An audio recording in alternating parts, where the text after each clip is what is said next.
ল্যাম্পুনের সাথে তোমার স্যাটায়ারের পার্থক্যটা একটু দেখলে তোমার ল্যাম্পুনটা ক্লিয়ার হয়ে যাবে, বেশি বলতে হবে না। স্যাটায়ারে দেখো বলা হয়েছিল যে স্যাটায়ার হয় কেমন, ব্যঙ্গধর্মী রচনা, ব্যঙ্গ করা হয়। এখানে ব্যঙ্গ কিন্তু তোমার কোনো ব্যক্তিকে করা হয় নাই, ইংল্যান্ডের রাজনীতিকে করা হয়েছে, পৃথিবীর মানুষকে করা হয়েছে, আমাদের মানসিকতাকে করা হয়েছে।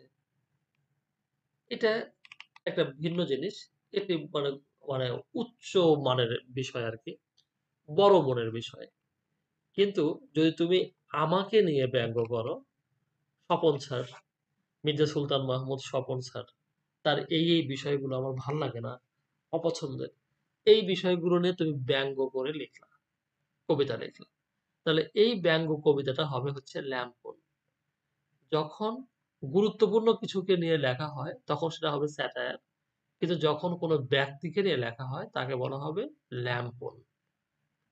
আর ল্যাম্পন সাধারণত কি করা হয়, কোনো ব্যক্তিকে বা কোনো দলকে অথবা কোনো প্রতিষ্ঠানকে খুব ঘৃণার সাথে লেখা হয়, ঘৃণা করে।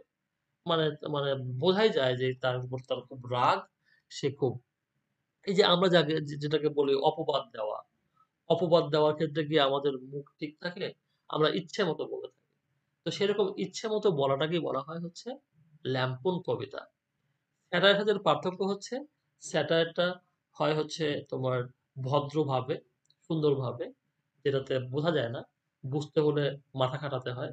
আর ল্যাম্পুনে তা না, ল্যাম্পুনে সহজেই বোঝা যায় এবং খুব বেশি মানে তীব্রভাবে করা হয়ে থাকে এবং ব্যক্তিগত আক্রমণ করা হয়ে থাকে।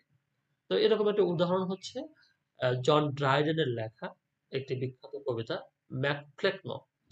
ম্যাকফ্লেকনো কবিতাটাতে ম্যাকফ্লেকনোকে খুব বেশিভাবে অপমান করা হয়েছে এখানে। তো ব্যক্তিগতভাবে এটাকে অপমান করা হয়েছে।